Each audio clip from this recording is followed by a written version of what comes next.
Hi, I'm Xenia. I'm a Tampa Bay Realtor and leader of the Corner of a Home group.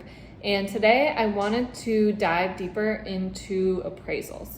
So I actually just had an appraisal come back a little bit lower than contract price. So I figured it was a perfect opportunity to kind of go over what actually goes into the report and what the appraiser looks for. So if you are a seller who is looking to sell their house, this is a really important video for you because you can kind of go over and see what an actual appraiser looks at, because you'll be surprised. A lot of the things that you're spending time and money into updating your house don't reflect on an appraisal report.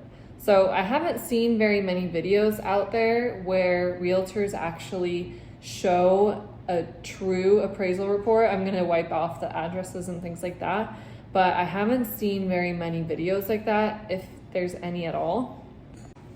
I also want to touch base a little bit about an appeal. So I've appealed some appraisals. I've actually gotten around 25K back on a price and 30K back on price. So I've done it twice where it was really successful. So I wanted to use this video to share how to appeal appraisal, when to know it's even worth appealing an appraisal, and what you kind of look for to find out whether the comps that the appraiser used were good or not. So let's dive into it.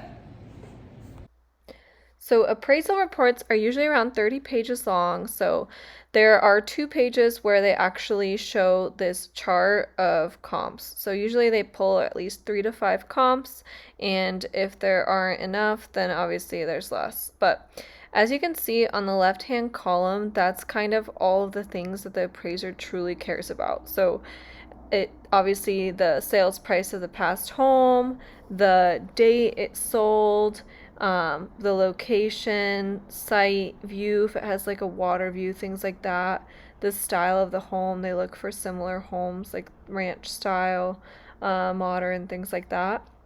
The quality of construction. So they want to make sure that it was built in a similar fashion. One wasn't super luxurious compared to a more builder grade home.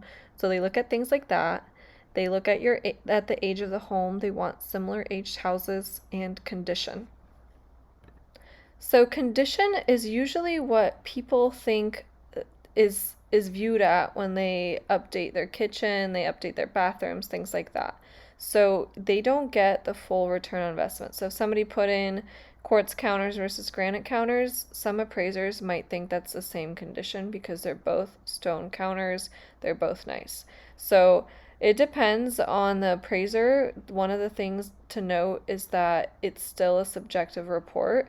They have certain rules that they have to follow, but at the end of the day, one might think something is worth more than the other item. Besides that, they get into more specific things like the number of bedrooms, bathrooms. They look to see if there's a basement. That's very rare in Florida, so that's usually a blank one. They look to see if there's garages, has AC, any energy efficient items do raise the price. Carports raise the price, porch and patio and deck, fireplace and pool or fence, or other items that are similar. So using this report, you can kind of see that if you were to add something or renovate something to your home, you get a lot of return for things like garages, carports, porches, patios, decks, enclosed ones especially, fireplaces, pools, fence, things like that. So just kind of gather some quotes to see how much those items would cost. But if you can look here, it's adding around 5,000 for a porch, or 6,000 for a garage, and again, those are subjective numbers, so usually around 5,000 to 10,000 for those items. The other biggest misconception in appraisals is how square footage is counted. So a lot of people will look at a house and see their price per square foot and use that to compare it to other properties. In reality, the appraiser isn't looking at the price per square foot. They're pulling similar homes, and then they are subtracting and adding values accordingly, and they don't subtract the square footage price per square foot. They choose an average number across the properties. So, for example, if you look between the subject property, which is the second column, and the comparable property, which is the third column, then you'll see that the difference in their square footage is around 280 square feet. Get that by doing 1382 minus 1102.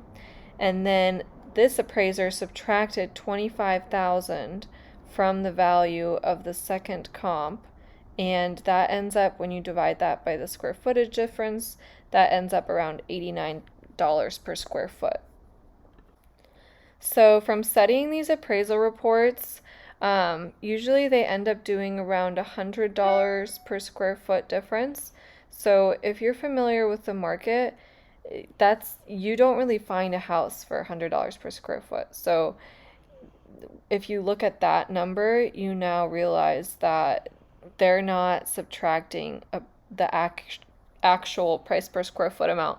They're subtracting something that they think is the price per square foot for these comparable like reports. So $89. I'm not 100% sure how they come up with this value, but I know that it's usually less, at least in this market, than the actual price per square foot of the house. And that's why price per square foot isn't what truly matters when you are looking at comps. What truly matters is finding similar properties and then doing this sales comparison where you add and subtract based on upgrades.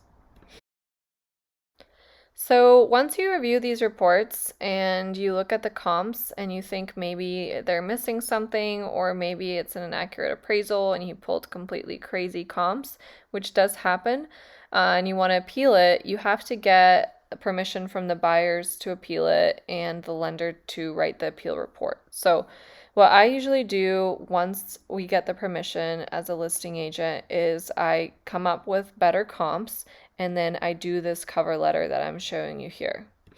If I know the name of the appraiser, I always personalize this letter, but basically it just highlights some of the features, and then I do a bulleted list of all of the actual features of the home, and I point out things that are very valuable, especially based on what appraisers looked for.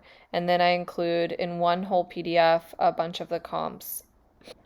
If the report chose bad comps, then I basically write a letter of why each comp was bad and why another comp is better. So I include this as well in the file. I hope you found this video helpful, and if you have any more questions, feel free to comment below, or you can follow me on Instagram at ksenia.tamparealtor, where I kind of dive deeper with realtor tips and things like that. So make sure to DM me that you want to be a part of my close friends list if you want to join that community. So I hope you have a great rest of your weekend, and I will see you next week.